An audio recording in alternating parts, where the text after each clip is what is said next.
Sí, efectivamente la hay. De hecho, toda la familia socialista tiene como tatarabuelo a Carlos Marx, y la lucha de clases, ¿no?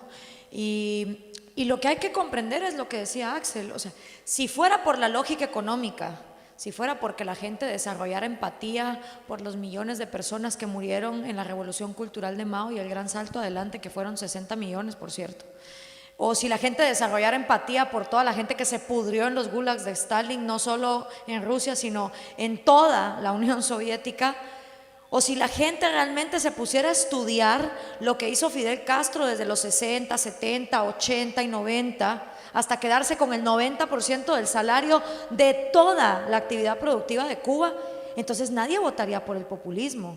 Es que si esto fuera porque la gente fuera racional y obedeciera la lógica económica y tuviera un poco de respeto por lo que la historia nos enseña, ya esto sería cuestión del pasado y no sería algo que en el siglo XXI vuelve a revivir como un zombie.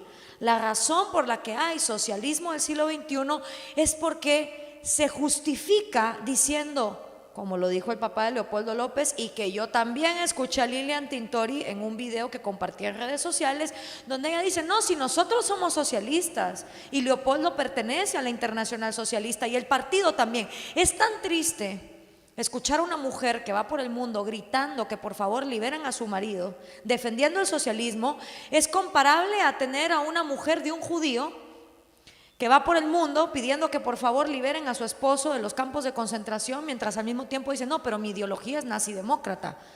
Así de absurdo es.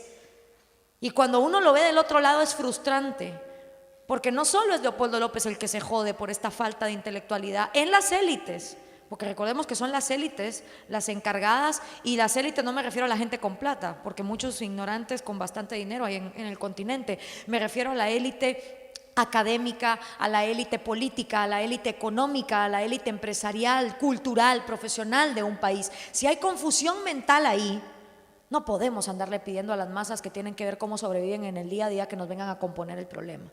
¿Por qué se da esto? Porque la justificación siempre es, no, la teoría es buenísima, lo que pasa es que el amigo se corrompió en el camino, pero ya vamos a intentar con otro, ¿sí? La teoría es buenísima, lo que pasa es que Stalin se corrompió. La teoría es fantástica, lo que pasa es que a Mao se le fue la mano. No, el socialismo es buenísimo, lo que pasa es que Fidel Castro fue ahí acumulando hasta 900 millones de dólares según la revista Forbes y se torció en el camino. La teoría es buena, lo que pasa es que el Che se volvió asesino. Volvamos a probar. Y siempre es la cosa de, ahora sí, con este Mesías sí va a funcionar. Y eso fue lo que pasó con Chávez. Fue como, no, el socialismo no funcionó en el siglo XX porque era el siglo XX, pero ahora como estamos en el siglo XXI, entonces sí, socialismo del siglo XXI, obvio va a funcionar. Y volvamos a intentarlo con un nuevo Mesías y vamos todos para allá. Y entonces no solo es el Mesías de Chávez, sino el Mesías de Correa, el de Cristina y Néstor Kirchner, los nuevos Mesías.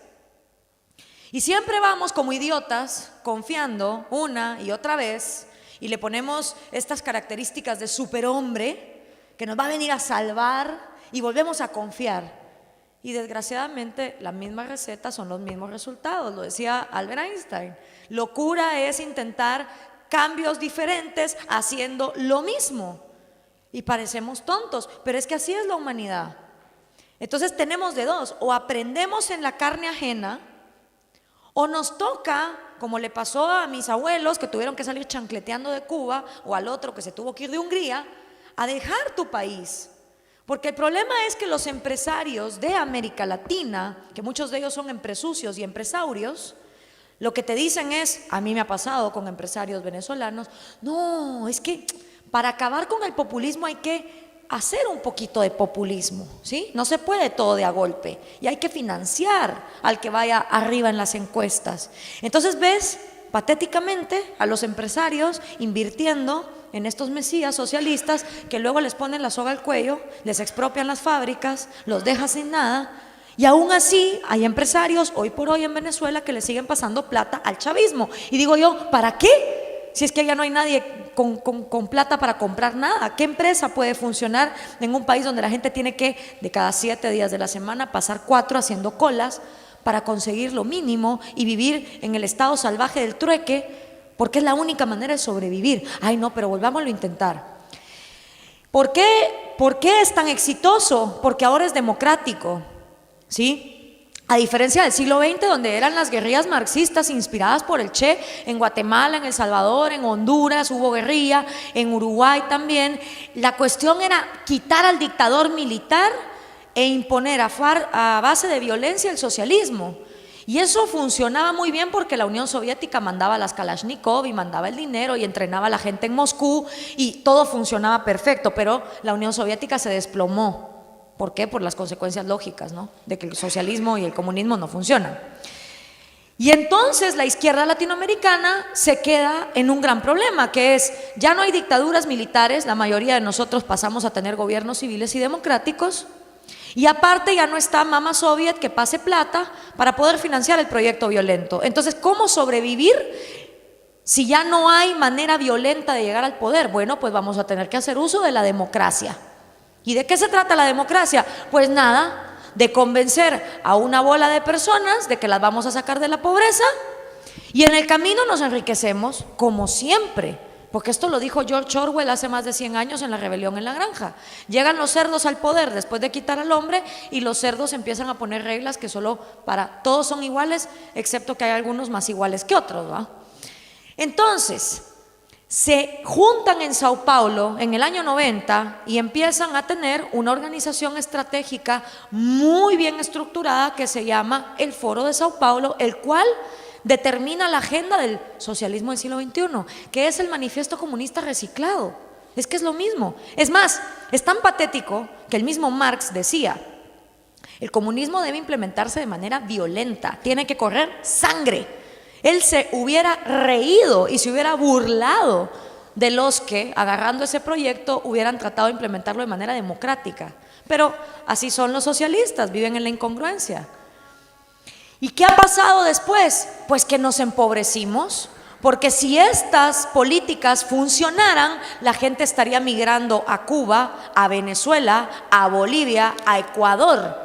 Y no es precisamente los países a los que migran, ¿verdad? Yo veo más bolivianos en Argentina que argentinos en Bolivia. Eso sí, he visto más argentinos en Guatemala, que encima como son todos muy guapos se vuelven modelos o locutores de radio y les va muy bien porque aquí dejaron de tener oportunidades. Entonces, nos damos cuenta que hay una estrategia, que lo que nos pasa no es solo casualidad que salió de un momento espontáneo, sino que es una estrategia que año con año se reúne. La última reunión fue en mi país vecino, El Salvador, y a San Salvador la denominaron la capital latinoamericana del socialismo. Y Pablo Iglesias viene de la misma estirpe. Nosotros ahí precisamente redactamos quiénes fueron los padres fundadores intelectuales que apoyaron al socialismo del siglo XXI, primero en Venezuela y ahora están en España. Y eso sí, son gente que cuando viene el desastre y cuando se mueren los ancianos, después de 5 horas de hacer cola bajo el sol, se largan. ¿Y qué vuelven a decir? No, es que la teoría es muy bonita, lo que pasa es que el cuate se torció en el camino. Y es lo mismo que está pasando con los peronistas, porque en Intratables, sí, ahora todo el mundo le da palo a Cristina, cosa que yo no vi en mis primeras 4 visitas a Argentina en los últimos 2 años. Nadie, a excepción de Jorge Lanata y tal vez un par más, se atrevían a decir todo lo que el kirchnerismo hacía. Ahora oigo gente que llama a la radio, víctimas de sindicalistas corruptos, gente que está rompiendo el silencio. Y en Intratables tuvieron dándose gusto tirándole a Cristina, pero no murió la mentalidad peronista, no murió la mentalidad de que el Estado, como este ente superinteligente, es el que debe encargarse de todo. Y si eso no muere, entonces vuelve a hacer metástasis el rollo. Ahora, para poder justificar eso hay que tener un enemigo, y el enemigo se ha vuelto lo que pasó en los años 90, los malditos 90, el neoliberalismo de los 90. Porque claro, si nosotros analizamos los procesos económicos de América Latina, lo único que no hemos experimentado miren, hemos experimentado sustitución de importaciones, dictadores militares, hemos experimentado expropiaciones, hemos experimentado darle al Estado todas las industrias estratégicas que se llaman, y nada ha funcionado. Pero lo único que este continente iberoamericano nunca ha experimentado es el libre mercado puro y duro. Y cuando yo digo libre mercado, no me refiero a un Carlos Menem privatizando ciertas industrias para dárselas en concesiones monopólicas y oligopólicas a sus amigos, a sus cuates del partido. Cuando yo hablo de libre mercado, no hablo de una burocracia que te obliga a hacer un papeleo innecesario que te puede tardar más de un año para abrir una empresa. Cuando yo hablo de libre mercado, no hablo de ponerle diferentes tasas arancelarias absurdas a las importaciones y exportaciones. Entonces, lo que pasó en los años 90, que muchos vendieron como libre mercado, no fue más que mercantilismo estatal. Sí hubo privatizaciones, sí hubo mejoras económicas. Nadie puede decir que el Distrito Federal de México o la Ciudad de Buenos Aires o Santiago de Chile están hoy en el año 2016 en el subdesarrollo que estaban en los años 70 y 80. Ha habido obviamente un progreso, porque lo poquito que se liberalizó el mercado funcionó, pero no fue suficiente. Pero como tenemos esta confusión mental, muy pocos son los que se han ido a leer las 10 cláusulas del Consenso de Washington, que fue el que supuestamente le dio paso a ese maldito neoliberalismo, para darse cuenta que de 10 condiciones, ni siquiera la más fundamental se cumplió. Porque lo primero que dijo el Consenso de Washington era que para que hubiera libre mercado, tenía que haber disciplina presupuestaria, que ningún gobierno en América Latina podía gastar más de lo que les ingresa. No se cumplió. Otra cosa que decía el Consenso de Washington es que las privatizaciones deberían incluir volver accionistas a los trabajadores de esas empresas estatales y abrirlo a la competencia mundial. Tampoco se cumplió. Entonces, ¿qué pasa?